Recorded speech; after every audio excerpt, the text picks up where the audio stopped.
नमस्कार, आप देख रहे हैं एनबी न्यूज और मैं हूं स्वाति चौरचर। आप सभी का स्वागत है 3 बजे 3 बड़ी खबरों में, यानी दिन भर की 3 बड़ी खबरों से आपको रूबरू कराएंगे।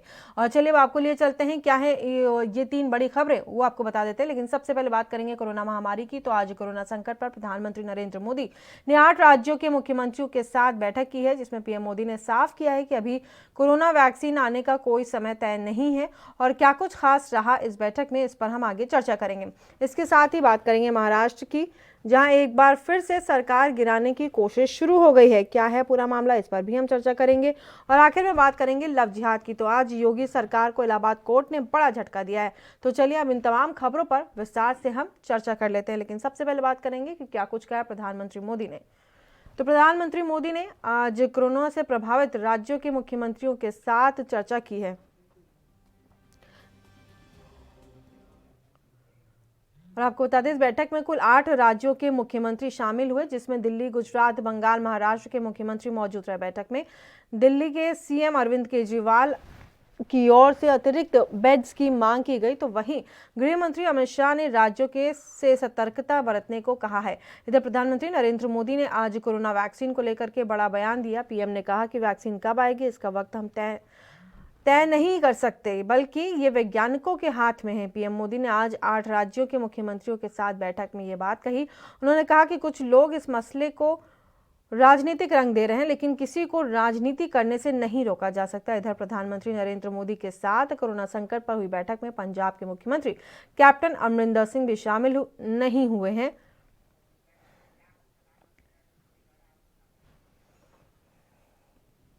और बैठक में प्रधानमंत्री नरेंद्र मोदी ने क्या कुछ कहा है, ये भी हम आपको सुना देते हैं। आपका बहुत ही एक प्रकार से प्रोएक्टिव पार्टिसिपेशन इसमें बने, यही मेरी अपेक्षा है।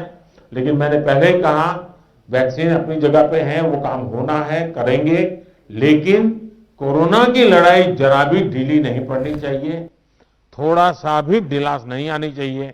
यही मेरी आप सबसे रिक्वेस्ट है।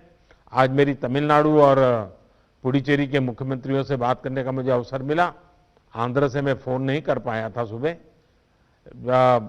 एक साइक्लोन हमारे पूर्वी तट पे एक्टिव हुआ है। वो कल शायद तमिलनाडु, पुडुचेरी और आंध्र का कुछ हिस्सा वहां पर आगे बढ़ रहा है। और सारी भारत सरकार की टीमें बहुत एक्टिव हैं, सब लोग गए हैं। मैंने आज 2 आदरणीय मुख्यमंत्री जी से बात की थी, आंध्र के मुख्यमंत्री जी से अभी इसके बाद बात करूंगा। लेकिन सबके लिए पूरी तरह भारत सरकार और राज्य सरकारें मिल करके, और पहला काम खाली करवाना, लोगों को बचाना, इस पर हमारा जोर रहे। फिर एक बार मैं आप सबका बहुत आभारी हूं, आप सबने समय निकाला। लेकिन मैं आग्रह करूंगा कि आप जल्दी से मुझे कुछ न कुछ जानकारियां भेजिए। धन्यवाद।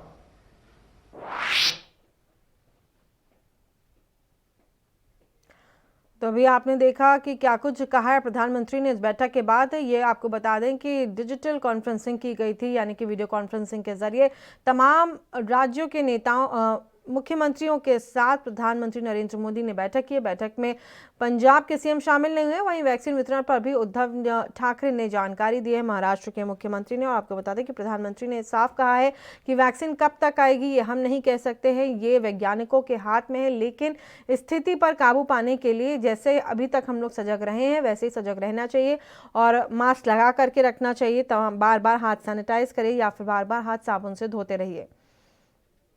दिल्ली के सीएम ने अतिरिक्त बेड्स की मांग रखी। दिल्ली में हालात फिलहाल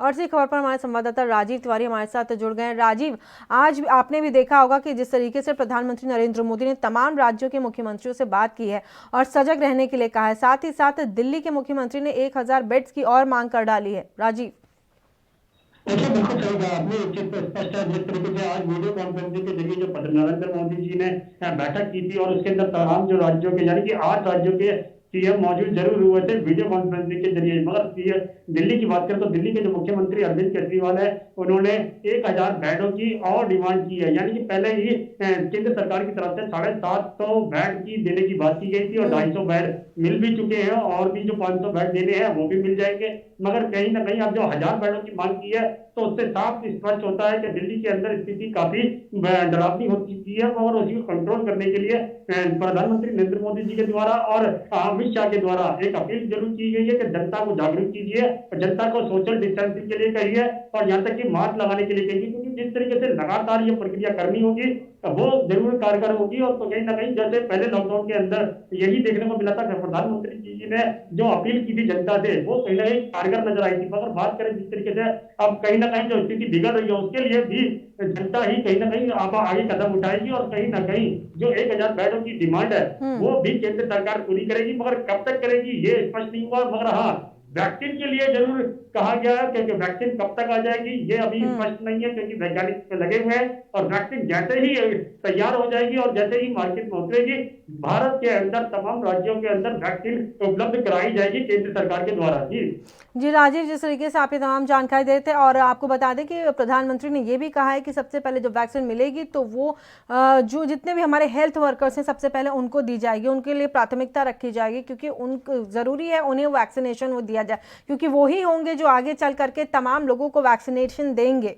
राजीव जी बिल्कुल सही कहा आपने। एक चीज स्पष्ट कर, जिस तरीके से प्रधानमंत्री नरेंद्र मोदी जी ने पहले ही स्पष्ट कर दिया कि वैक्सीन आएगी, और जैसे ही आएगी पहले हेल्थ डिपार्टमेंट को दी जाएगी, ताकि उनको भी जो खतरा बना हुआ है उनके लिए भी वही दिक्कतें हैं जो जनता के लिए दिक्कतें हैं, तो पहले हेल्थ डिपार्टमेंट को दी जाएगी। उसके बाद में वो ही हेल्थ डिपार्टमेंट के जो कर्मचारी है, यानी कि डॉक्टर है या फिर और लोग हैं, वो जनता को देंगे। और जनता कहीं ना कहीं जो वैक्सीन का भी इंतजार कर रही है, उसके लिए भी कहीं ना कहीं जनता को थोड़ा सा इंतजार करना पड़ेगा, क्योंकि केंद्र सरकार ने स्पष्ट कर दिया जैसे ही वैक्सीन आएगी जनता तक पहुंचाई जाएगी, तमाम राज्यों तक पहुंचाई जाएगी।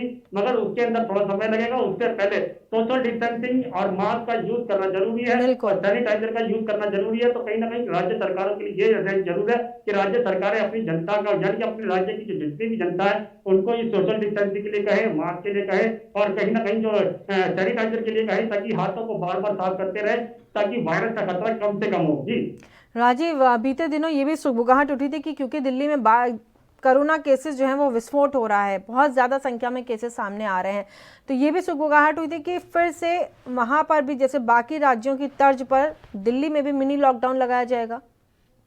देखिए बिल्कुल बता दें, जिस तरीके से दिल्ली की बात करें तो कहीं ना कहीं दिल्ली की स्थिति भी कहीं ना कहीं बिगड़ती चली जा रही है, क्योंकि जिस तरह से लगातार बाजारों के अंदर लोग सोशल डिस्टेंसिंग का पालन नहीं कर रहे हैं, वो कहीं ना कहीं दिल्ली सरकार के लिए मुश्किलें जरूर खड़ी कर रहा है। मगर बात करें जिस तरीके से और राज्य के अंदर कर्फ्यू लगाया गया या फिर लॉकडाउन किया गया या कुछ बाजारों कुछ लॉकडाउन किया गया, मगर दिल्ली के अंदर की बात करें तो दिल्ली की सरकार भी पहले ही स्पष्ट कर चुकी है लॉकडाउन नहीं लगेगा, मगर हाँ मिनी लॉकडाउन जरूर लगा सकते हैं, वो भी बाजारों की स्थिति को देखते हुए। मगर जिस तरीके से बाजारों की स्थिति है, लगता है यही है कि बाजारों के अंदर जल्दी से जल्दी शायद लॉकडाउन जरूर लगाया जा सकता है, क्योंकि बाजारों के अंदर ना तो दुकानदार कस्टमरों को कहता है, ना ही कस्टमर खुद समझते हैं, और कहीं ना कहीं दिक्कतें सरकार के सामने खड़ी होती हैं। जी तमाम जानकारी के लिए राजीव आपका बहुत बहुत धन्यवाद। तो तमाम जानकारियां हमारे संवाददाता राजीव हमें देते हुए, और अब रुक कर लेते हैं महाराष्ट्र का। महाराष्ट्र की राजनीति में एक बार फिर से हलचल तेज होती हुई दिखाई दे रही। केंद्रीय मंत्री राव साहेब दानवे पाटिल ने दावा किया है कि राज्य में भारतीय जनता पार्टी की सरकार जल्द ही बन सकती है। अब इस पर पूर्व मुख्यमंत्री देवेंद्र फडणवीस की प्रतिक्रिया भी आई है।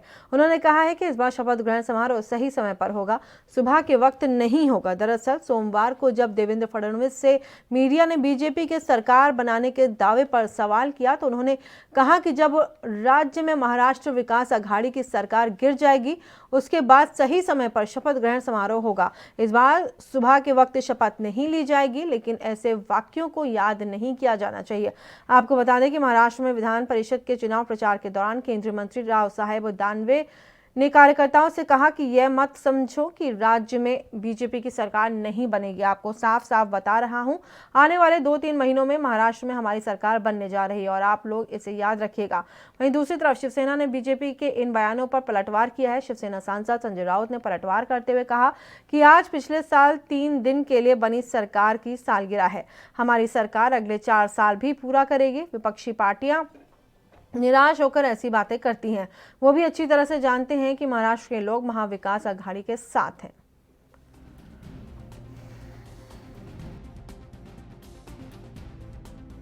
सर संजय सरकार बीजेपी के सीनियर नेता दानवे साहब ने बोला है। मुझे मालूम नहीं कौन क्या बोल रहा है जी 3 दिन की कितने 3 महीने में बीजेपी की सरकार आ रही है। अच्छा, वो तो 3 दिन में भी बने, 3 दिन की सरकार बनी थी, उसकी आज पुण्यतिथि है।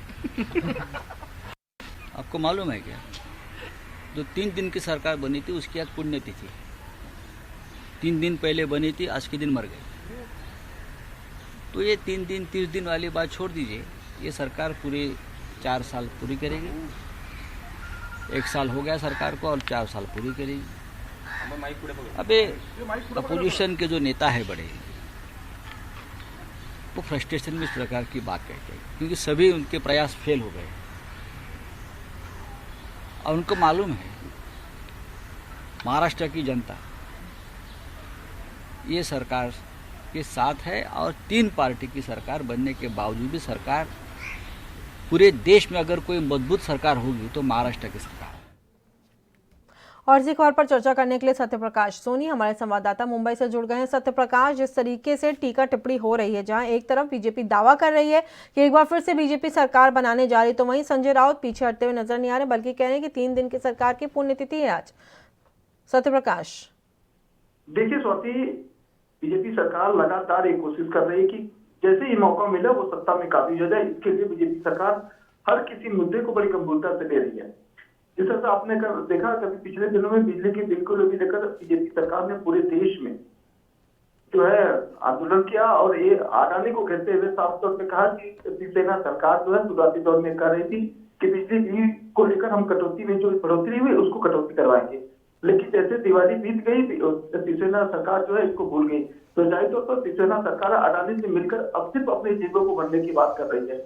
वहीं जिस तरह से आज जो है बीजेपी के सरकार के लिए एक बरसी मनाई जा रही है। बरसी इनमें से जिस तरह से 80 घंटे की सरकार बनी थी उसको लेकर जो है बरसी मनाने वाली बात चल रही है। इस पूरे मामले पर देवेंद्र फडणवीस सांसद ने कहा कि आने वाले समय में हमारी सरकार फिर से बनेगी और अब की बार जो हमारा जो शपथ ग्रहण हुआ वो सुबह मतलब भोर में नहीं होगा बल्कि देर रात में होगा। तो जाहिर तौर पर ये टीका टिप्पणी जो है लगातार की जा रही है। वहीं केंद्रीय मंत्री दानवे साहब ने साफ तौर पर कहा कि घबराइए मत, आने वाले 2-3 महीनों में बीजेपी की सरकार फिर महाराष्ट्र में होगी। तो जाहिर तौर पर तमाम मुद्दे हैं जिसको लेकर बीजेपी लगातार आक्रामक है, लेकिन शिवसेना सरकार भी पूरी तरह से मुस्तैद है और हर वो कदम फूक पे रख रही है क्योंकि शिवसेना सरकार महाविकास आघाड़ी की सरकार ये जानती है कि आने वाले समय में बीजेपी पूरी तरह से तैयारी में कि जैसे मौका मिलेगा इनको उखाड़ सकेंगी। जी,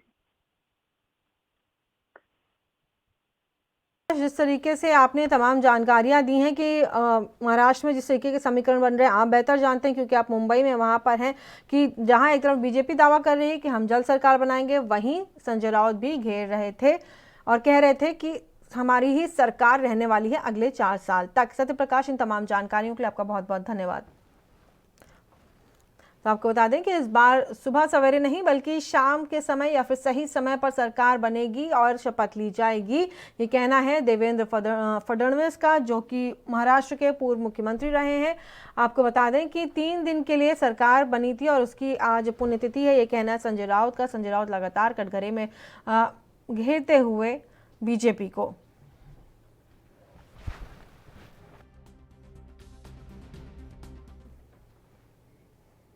और यहाँ रुकेंगे एक छोटे से ब्रेक के लिए, आप कहीं मत जाइए, देखते रहिए ANB न्यूज़।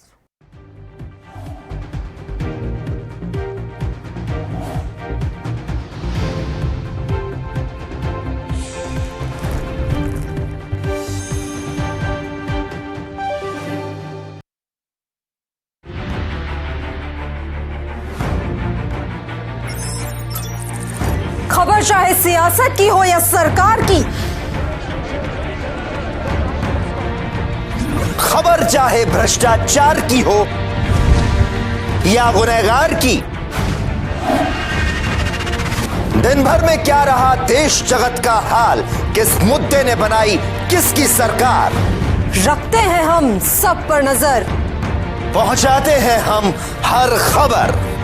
हम हैं ANB न्यूज़।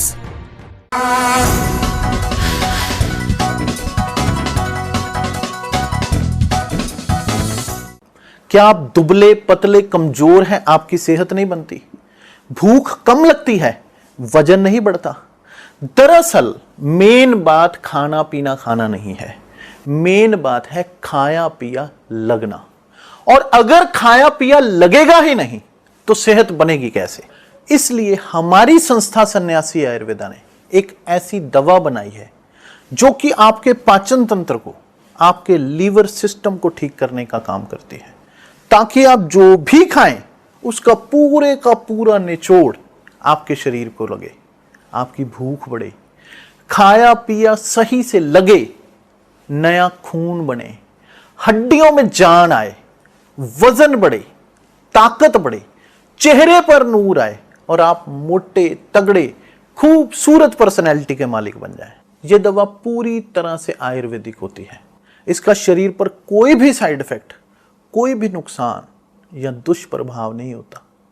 लड़के लड़कियां दोनों इसका इस्तेमाल कर सकते हैं और पहले 15 दिन के अंदर ही आपको इसका असर महसूस हो जाएगा।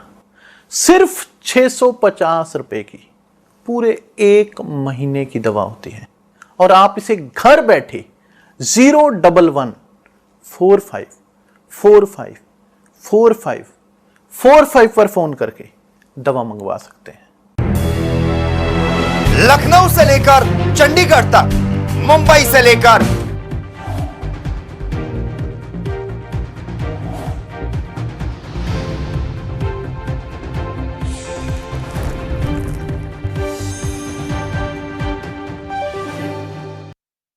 और अब रुक कर लेते हैं उत्तर प्रदेश का। उत्तर प्रदेश में लव जिहाद को लेकर के आज कैबिनेट में प्रस्ताव पास किया गया है। आपको बता दें, प्रस्ताव पास किया जा सकता है। यूपी लॉ कमीशन के अध्यक्ष जस्टिस एएन मित्तल ने कहा है कि लालच देकर या धोखा देकर कराया गया धर्म परिवर्तन अपराध माना जाएगा। इसमें 1 साल से लेकर के 10 साल तक की सजा का प्रावधान होगा।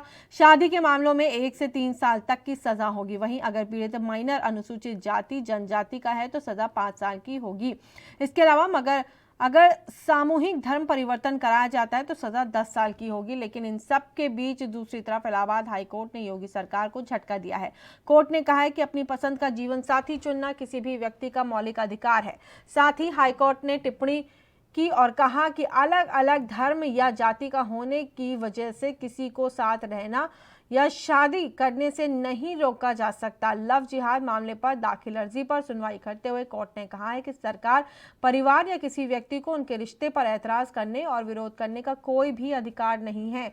कोर्ट ने सुनवाई के दौरान कहा है कि 2 बालिग लोगों को सिर्फ हिंदू मुसलमान मान करके नहीं देखा जा सकता। हाईकोर्ट ने यूपी सरकार की दलील भी खारिज की है। यूपी सरकार ने सिर्फ शादी के लिए धर्म परिवर्तन को गलत बताया था।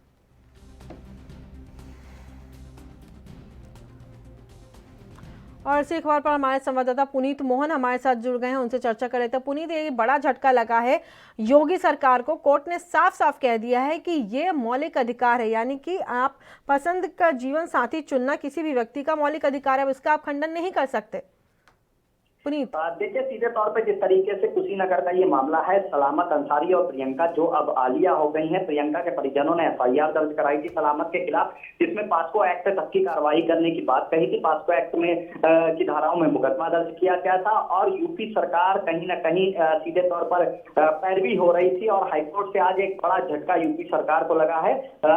हाईकोर्ट ने साफ तौर से आदेश किया है कि अपनी पसंद का जीवन साथी चुनना मौलिक अधिकार क्षेत्र में आता है। इसमें किसी भी राजनीतिक पार्टी, किसी भी जाति, धर्म या परिवार वालों का हस्तक्षेप नहीं होना चाहिए। 2 बालिग लोग अपनी अगर आपसी समझ से विवाह करते हैं तो इसमें किसी भी तरह का ऐतराज किसी को नहीं होना चाहिए या किसी को भी विरोध करने का अधिकार नहीं है। दोनों बालिगों को सिर्फ हिंदू मुसलमान मानकर ना देखें, रिश्तों में दखल देना, निजता के अधिकार में अतिक्रमण करना होगा। और साफ तौर पर सलामत अंसारी पर जो भी एफआईआर दर्ज थी, हाईकोर्ट ने उसको आज रद्द कर दिया है। जी, और ये भी कोर्ट ने कहा है कि बालिग लोगों के रिश्तों में दखल देना निजता के अधिकार में अतिक्रमण है।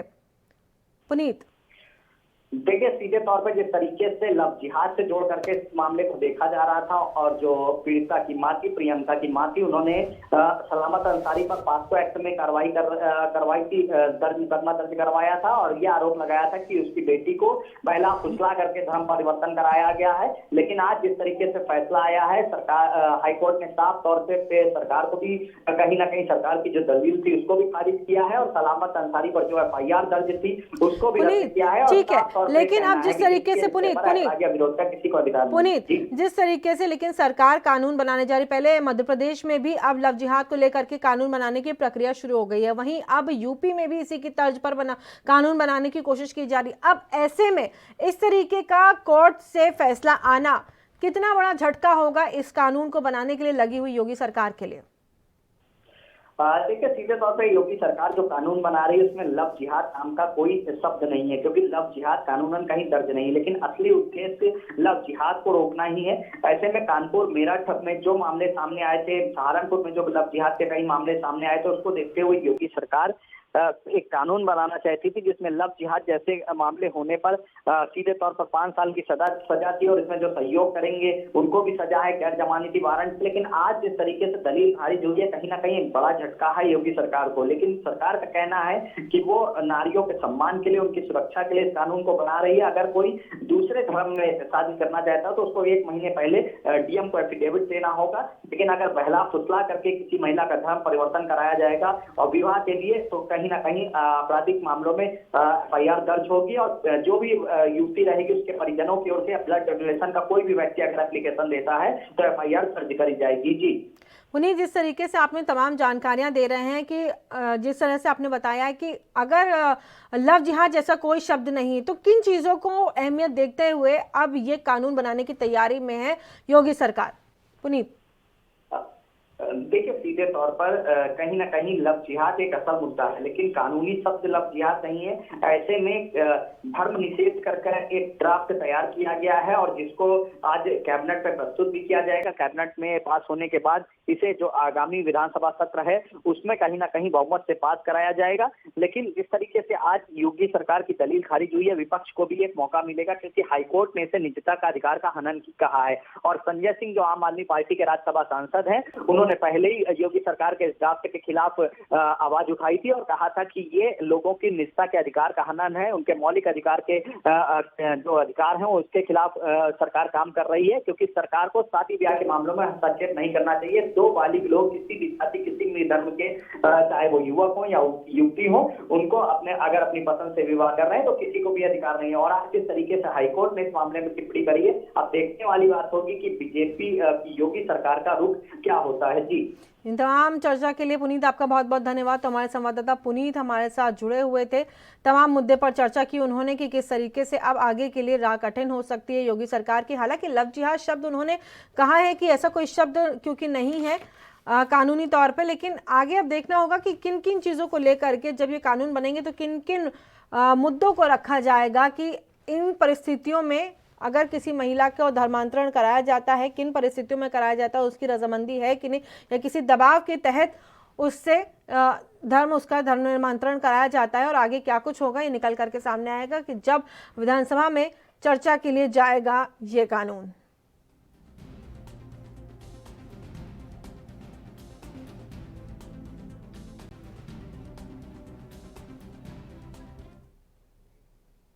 और इस बुलेटिन में फिलहाल इतना ही। देश दुनिया की तमाम खबरों के लिए आप बने रहिए ANB न्यूज के साथ।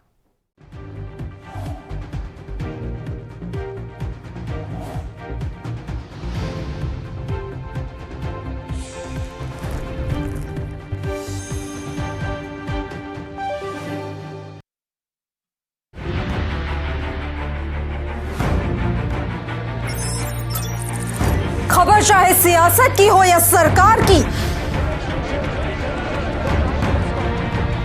खबर चाहे भ्रष्टाचार की हो या गुनहगार की, दिन भर में क्या रहा देश जगत का हाल, किस मुद्दे ने बनाई किसकी सरकार, रखते हैं हम सब पर नजर, पहुंचाते हैं हम हर खबर। हम हैं ANB न्यूज।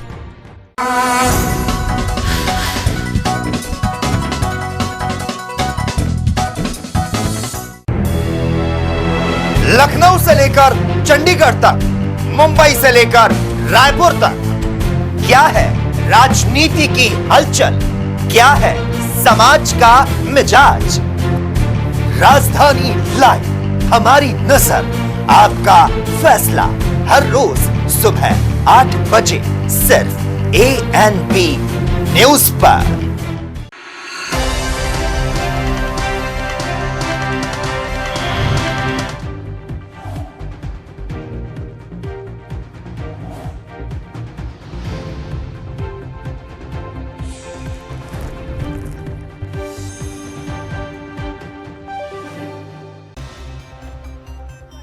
आपको बता दें जो आ रही है, कृषि कानून को लेकर किसानों ने अपनी रणनीति बदली। अब शंभू बॉर्डर पर इकट्ठा नहीं होंगे किसान। आपको बता दें इस वक्त की बड़ी, अब मोहड़ा मंडी में किसान इकट्ठा होंगे और वहां पर प्रदर्शन होगा। किसान नेता गुरनाम सिंह ने की है किसानों से अपील, और इस वक्त की बड़ी अहम खबर आपको बता देते हैं, किसानों से की है तोड़फोड़ ना करने की अपील, तो किसी भी तरीके का नुकसान ना करने की अपील की गई है।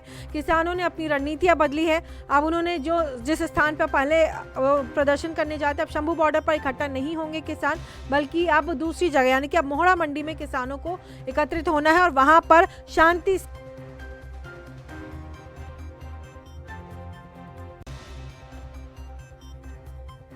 विनीत हमारे साथ फोन लाइन पर जुड़ गए हैं। विनीत, अब ये इस वक्त ये किस तरीके का बदलाव एक नया आ गया है, क्या कुछ चल रहा है कृषि कानून को लेकर के किसानों के बीच? विनीत, देखिए, सीधे तौर पर अगर हरियाणा की बात करें तो हरियाणा में जिस तरह से किसानों की सभी जत्थेबंदियां जो है वो दिल्ली घेराव की रणनीति बनाती हुई नजर आ रही थी, और उन्होंने पहले कहीं ना कहीं मोहड़ा मंडी की बजाय जो कह सकते हैं शंभू बैरियर है वहां से कूच करने की रणनीति बनाई थी। लेकिन कल देर रात जिस तरह से पुलिस ने किसानों के कई बड़े आगुओं को गिरफ्तार किया, कई बड़े नेता जो हैं उनको हिरासत में ले लिया, तो उसके तुरंत बाद जो गुरनाम सिंह चडूनी है उन्होंने अन्य नेताओं के साथ बैठक की है और वर्चुअल बैठक हुई है, जिसमें सीधे तौर पर यह रणनीति बनाई गई है कि अब किसान जो है वो शंभू बैरियर पर एकत्रित नहीं होंगे बल्कि मोहड़ा मंडी में एकत्रित होंगे। और यहाँ पर उन्होंने आह्वान भी किया है कि किसान जो है वो किसी तरह का उत्पात ना मचाएं, किसी भी प्रॉपर्टी को नुकसान ना पहुंचाएं। लेकिन हाँ, इतना जरूर है कि पुलिस जहां पर भी बैरिगेटिंग करके इन किसानों को रोकने की कोशिश करेगी तो ये किसान उन बैरिगेटों को तोड़कर आगे बढ़ने की कोशिश करें ताकि दिल्ली का घेराव हो सके। रणनीति में बदलाव कर लिया गया है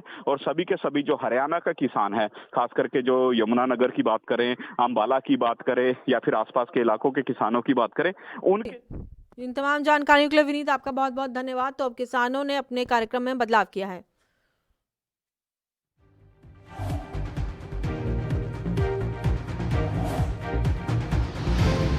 क्या आप दुबले पतले कमजोर हैं, आपकी सेहत नहीं बनती, भूख कम लगती है, वजन नहीं बढ़ता?